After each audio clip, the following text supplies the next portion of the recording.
call on stage Srimati Dr. Ekrup Kaur, Secretary to Government, Department of Electronics, Information Technology, Biotechnology and Science and Technology, Government of Karnataka. Ma'am, if you can come on stage. May I also request Mr. Prashant Prakash, Founding Partner, Accel Partners India, IVCA VC Council Co-Chair and IVCA Executive Committee Member to also come on stage. And last but not the least, the moderator, Mr. Amit Pandey, Lead VC Ecosystem and Capacity Building at IVCA.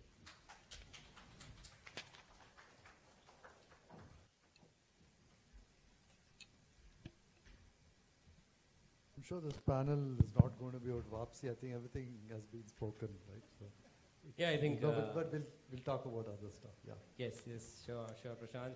So first of all, I think a huge round of applause for Dr. Ekrup Kaur and Prashant Prakash. I think they both have been very instrumental in a lot of things. I was just glancing through their profiles again, and I think Dr. Kaur started her education from Punjab. And then subsequently did her studies from Singapore.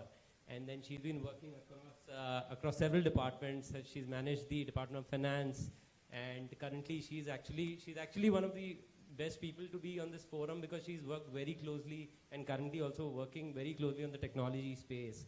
So both information technology and biotechnology. And also instrumental in the startup movement in Karnataka. So I think, so that's for Dr. Kaur. Coming back to Prashant, I was just reading incidentally that Prashant started investing in the same year I got into the college. So that is 2004. So and then subsequently started Accel in 2008. I think we all know enough about Prashant and how modest he is. So maybe we'll start with an amazing quote. But I'll have to read it out because it's not that long, but let me read it out to you. So flipping back to India, because why settle for Silicon Valley when you have Bangalore traffic? So I think... I was waiting for Bangalore traffic to come at some point. But yeah, let me tell the source so that it gets more interesting. It's ChatGPT, of course. So maybe, enough of that. We'll start with the panel discussions.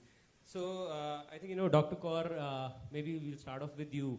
I've been with IVC for almost 8 years now, and I have been a first, witness to how closely the government has been supporting the startup and the investor ecosystem.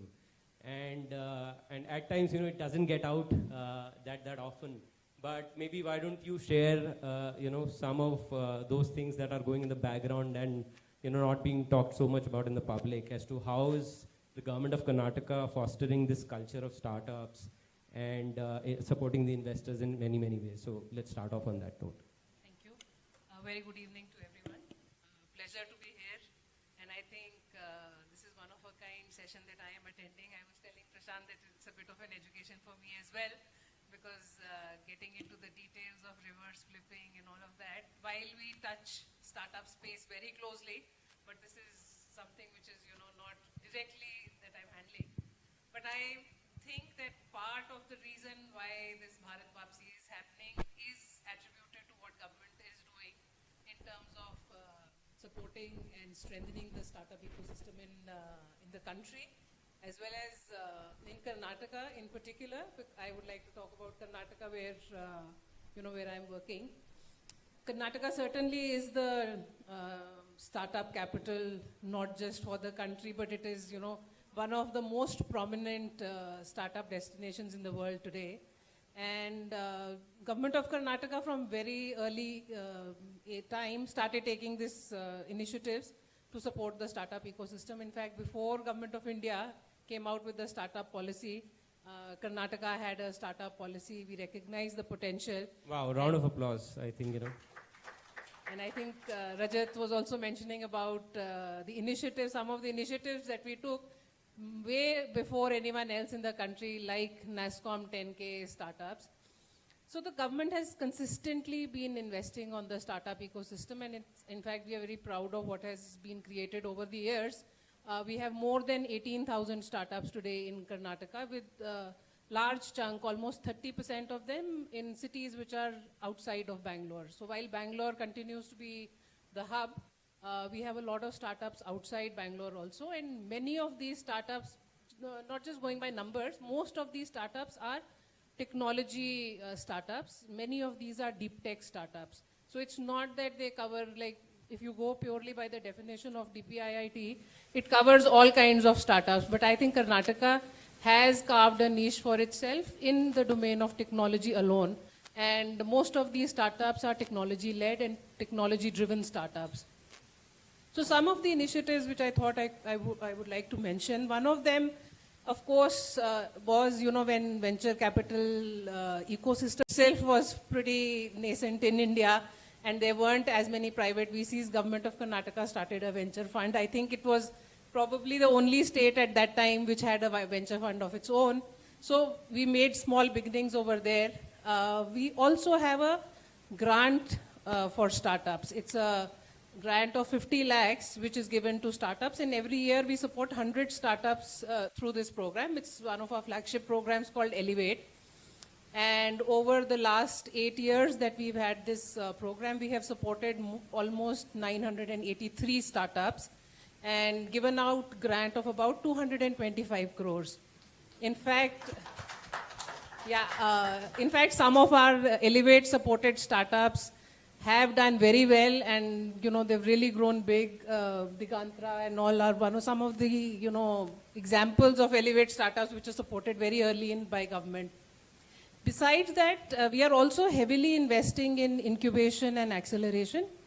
We have these centers of excellence, which are again, each center of excellence is built around a certain technology. We have centers of excellence in AI, robotics, fabless, semiconductor space. Then we have centers of excellence in IoT, in the Internet of Ethical Things. So each center of excellence is incubating startups, and most of these centers of excellence are in collaboration with academia. So the institutes which are hosting the centers of excellence, they provide a very, very strong R&D support and skilling support for these startups. So in a way, they get that, the academic inputs from the institute. In addition, most of these centers of excellence also have an industry partner. So rather, they have many industry partners, 5 to 6 industry partners, and the industry partners are then mentoring these startups. So I think all of this put together certainly adds a lot of value to the startup, and that is the reason why we see, I think, compared to other cities and other states of India, the numbers of startups which burn out or don't succeed is much less in Karnataka. And this is one of the reasons that we are supporting them through their journey, right from the seed stage, idea to POC, through Elevate, then incubation, acceleration. And then we have programs which are designed to give them market access. In fact, government itself has changed its procurement policy. Karnataka's procurement policy is guided by an act which came way back in 2000. And we changed the act to bring in preferential market access for the startups. So usually startups could not take orders from government because of inability to meet turnover criteria, inability to meet experience criteria. So all of that has been eased. So end to end, I think GOK is really putting all its strength behind the startups and nurturing them in every which way. Thank you so much, Dr. Kaur. I think, for a moment, I think a lot of us, lost track because it's all coming from the government. Because usually, I think, we usually perceive the policy maker and, the government in a very different lens. From IVCA, we've been part of the state's ranking framework that have been conducted by DPIIT. I think after the initial couple of years, we had to categorize Karnataka in a different level altogether because then it was not apple to apple with the other states. So thank you so much, Dr. Kaur. I think switching gears, Prashant, interestingly, I think you've also studied in Delaware, and I think that's probably one place where, if we talk about ease of doing business, it's from some of the interactions I understand it's more of a plug and play to set up a company there. But let's talk about the subject that we are discussing today, reverse flipping. Before that, Before that, I just wanted to mention one unique aspect of the government, and this was really championed by the ITBT department. The very close collaboration between industry and the government is unparalleled. So there's very broad consultation, very active involvement for every policy, and what ma'am didn't talk about is the policies, the R&D policy, the first state to do R&D policy, the first state, there's a bunch of policies, all policies. The first state to have a startup policy, biotech policy. So, and the reason they're able to do that are the AVGC policy. Yeah, for the gaming. And so the reason they're able to do that is because they very actively seek inputs and work with the government, work with the private sector. They've also been championing new ecosystems within the state. So they've funded, along with the central government, the first AI art park, AI and robotics park in IISc. So, now they're at a new campus, which also has a drone testing facility, the first drone testing facility in the country. So that was something that they supported. And I think the next big thing that we're working on is something called the Innovas. It's an innovation ecosystem that hopefully, T-Hub has done a great job, but I think T-Hub, you can do much more in a city like Bangalore, where you can bring a lot more of academia. We have 250 of the top 1,000 Fortune 1,000 companies doing their so we want to be able to build an ecosystem which brings startups and academia under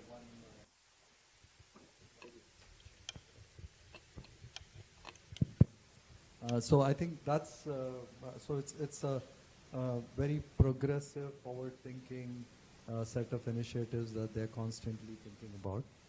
We're also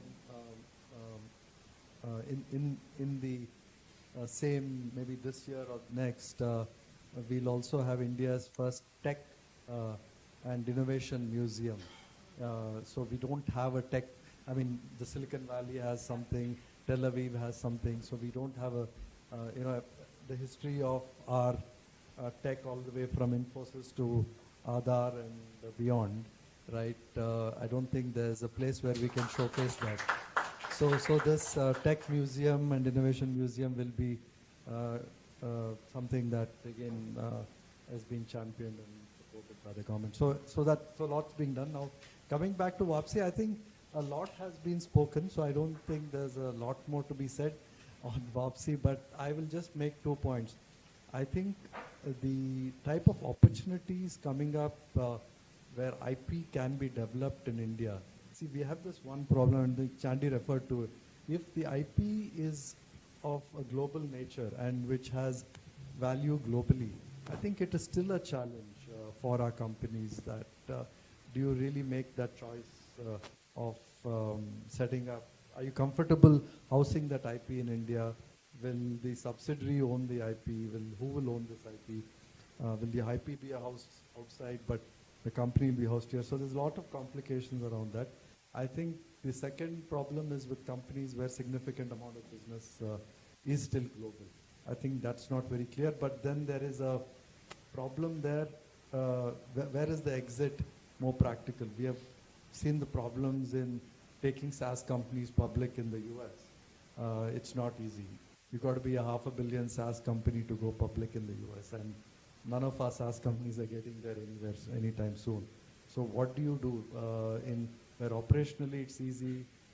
Maybe there is a better M&A opportunity, but the real thing is to do an IPO, and that is only possible in India. So that's the second problem. The third thing that I'm seeing is in deep tech, there's a lot of encouragement to actually build joint ventures now that are based in India with global companies. So where, take defense, for example, right? So you have now the Make One, Make Two program, where the government is giving 100 to 150 crores to build a prototype of a next-gen defense product. So you're not going to get access to that kind of capital anywhere in the world today, right? So it's not, a VC will not give you money to build a product where you don't even know if somebody is going to buy it, right? So I think there is access to IP building, and there is also a lot of global tech which wants to come to India through a joint venture with an Indian company, because then they get access to the market here, which they otherwise don't get access to the market. And for the Indian company, once you have access to that global IP here, you with the global player then become a supplier for the rest of the world. So you're creating net new markets and net new opportunities by leveraging IP development subsidies from the Indian government. You're then leveraging the new regulatory frameworks which the government have put in place to protect Indian companies and help retain and build the IP in India, and then use that regime to then build global markets. So this can be done across a lot of areas in climate tech. You can do it in defense, space tech.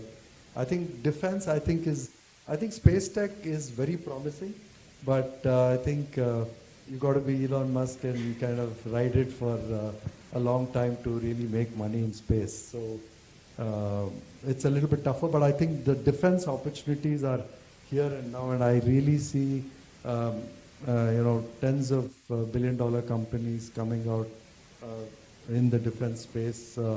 The yearly just operational budget in defense, this is outside of the big G2G programs where governments buy from governments, the next 10 aircrafts at 100 billion.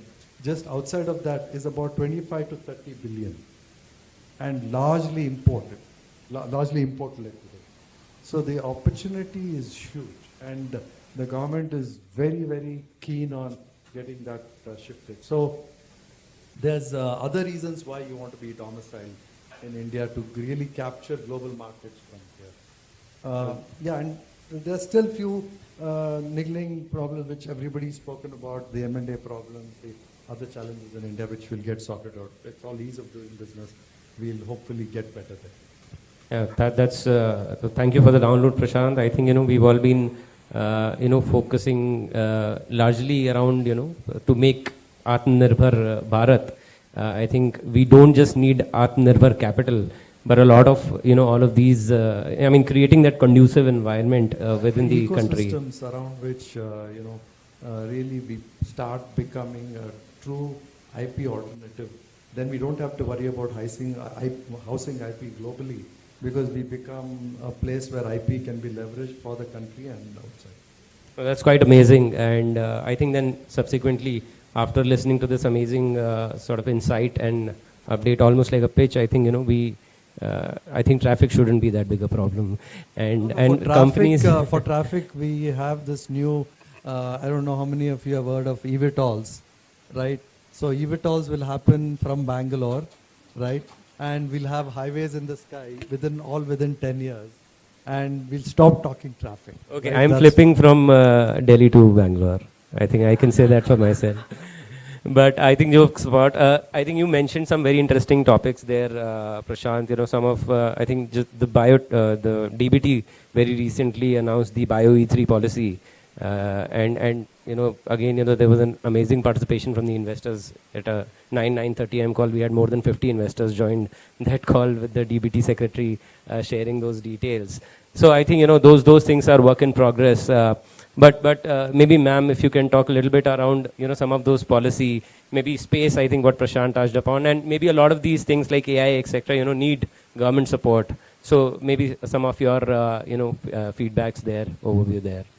Yeah, so as Prashant was just mentioning, most of these sectors are now really, going to see a big boom, especially when it comes to space, because space sector was traditionally government-led and very controlled, and there was hardly any participation of the private sector.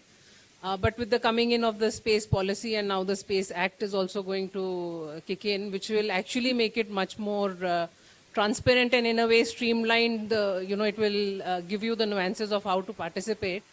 But there is tremendous potential in this sector, and in fact, over the last just less than 5 to 6 years, there has been almost close to 200 startups which are now in the space tech domain. Again, a lot of these startups come from Bangalore because of the presence of ISRO, DRDO, and all other PSUs like BEL. Bangalore already had some ecosystem around it, and now with the coming in of InSpace and NSIL, I am sure there is going to be a tremendous activity in this area.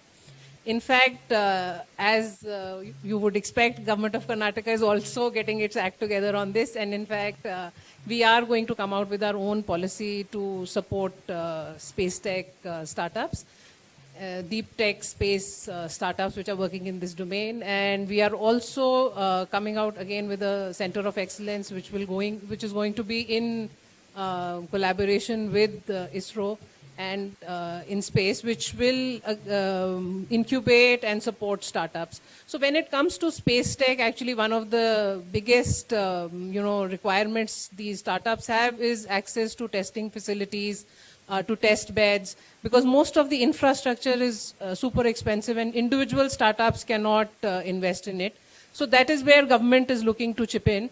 And as he was just talking about Innoverse, while we'll start this Space Tech COE very shortly, but ultimately Innoverse is going to become the umbrella organization which will house all these deep tech startups. It is going to be one of its kind, initiative, which is completely going to be focused on deep tech. And when I say deep tech, it's not just, particular sector, but deep tech in every technology domain. So even in biotechnology, there is a lot of deep tech work which is happening. The new policy of Government of India, and in fact, you will read in the newspapers tomorrow, the fourth phase of the BT policy of the state of Karnataka, which has been approved in the cabinet today. Just before this event, I was in the cabinet presenting breaking news. the biotech policy. So this is the fourth policy period. We've already had a biotechnology policy for 15 years now, and this is for 24 to 29. It is in line with the Government of India's policy, and there is again a lot of new things which are happening in this space with the increased focus on clean tech, on making it less, having a smaller carbon footprint, going net zero. The work which is going to happen in this domain is only going to increase. And I think the policies which are now coming up completely recognize this potential. And we would be working with the startups, with the companies to see that there is more happening on this front. Again, the presence of NCBS is actually a very big support to the Bangalore ecosystem. In fact, the kind of work which is happening, one visit you would realize that, it doesn't feel like you are in India or you are not in one of the best places in the world. They are doing extremely cutting edge work in the institutes in Bangalore, in Karnataka. So I think we will only be seeing more growth, more startups coming up, and I'm sure with this entire Bharat Vapsi movement, more IPs coming out of India. Right now, even though there is a lot of work happening out of India, the IPs are still registered, they are in some other country, and we are not getting the credit for the kind of work which is happening. So in days to come, things are only going to look up. And that's quite amazing. So in the interest of time, ma'am, I think, maybe let's start from you if you have some closing thoughts around the topic and whatever we've discussed till now. So since I have the ears of the VC community and all the investors, so there is a lot of potential in startups, and while startups which are working in bigger cities do get a lot of attention and they get the opportunity to make the pitch before the VC community, but I think there is tremendous potential beyond these large cities. There are 4 or 5 large conglomerates in the country, but beyond these clusters also, smaller cities, smaller clusters are throwing up very good startups. I think the entire investor community must look beyond the larger cities also. And also, especially when we were just talking about biotech, these are startups which have very long gestation period. They require much more support compared to IT and, other startups. That is where we need more support coming in from investors, more belief in the ideas and the solutions which are being developed by the startups. And state has always been very open to facilitate this communication between the investors and the startups. We provide various platforms where we, in fact, encourage this pitching by the startups to VCs and to investors. So anyone, we would be very happy to connect you. We would be happy to conduct certain, pitching sessions and all where we can bring to you startups from varied domains. We have a lot of, in fact, Karnataka has more than 25% of its startups are women-led today. So we would like to, showcase all of this and see more investor interest into our startups. Amazing. Thank you so much, ma'am. Back to you, Prashant, for some of your closing remarks. Yeah, actually I thought ma'am will pitch the Bangalore Tech Summit. Yeah, so let me so we have the Tech Summit here. What's the exact date? We have it from 19th to 21st November. Yeah, so that's across IT, BT, and startups and all the spaces. So it's a good time to see the entire ecosystem here. On Bharat Vapsi, I would say, I think the momentum is on our side right now. So we just have to hope that the IPO ecosystem, which is really driving this entire thing, sustains. So I think if the IPO ecosystem sustains, I think Bharat Vapsi sustains. I think amazing. Thank you so much, Prashant. Actually, again, thanks to Prashant, who's also a co-chair of our VC Council among several other hats. So we've conceptualized the IPO and secondary exit forum. This event is going to be led by IVCA, and the VC Council is championing that alongside the IVCA team. And this will be on the 5th of November at the Geo Convention Center. So let me also pitch. But a huge. I think let's have the last row. Can I see some raise of hand from the last row? Yeah, I just wanted to check if people are awake or sleeping. But a huge round of applause. I think on that note. Thank you so much, everyone, and thank you so much to the panelists for the wonderful insights. Back to you, Shutapa. Thank you. Please just wait on a second. May I please ask Ms. Anjali Bansal to hand over the token of appreciation. So these tokens are essentially certificates of trees that have been planted on behalf of the speakers by the wonderful IVCA team.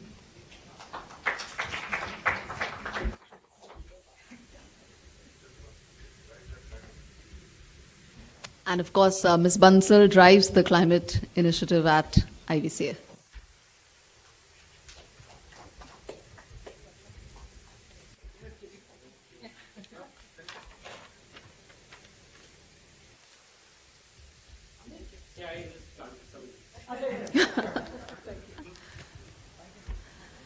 Well, it's only fitting that Amit is taking a class of the backbenchers, today being Teachers' Day.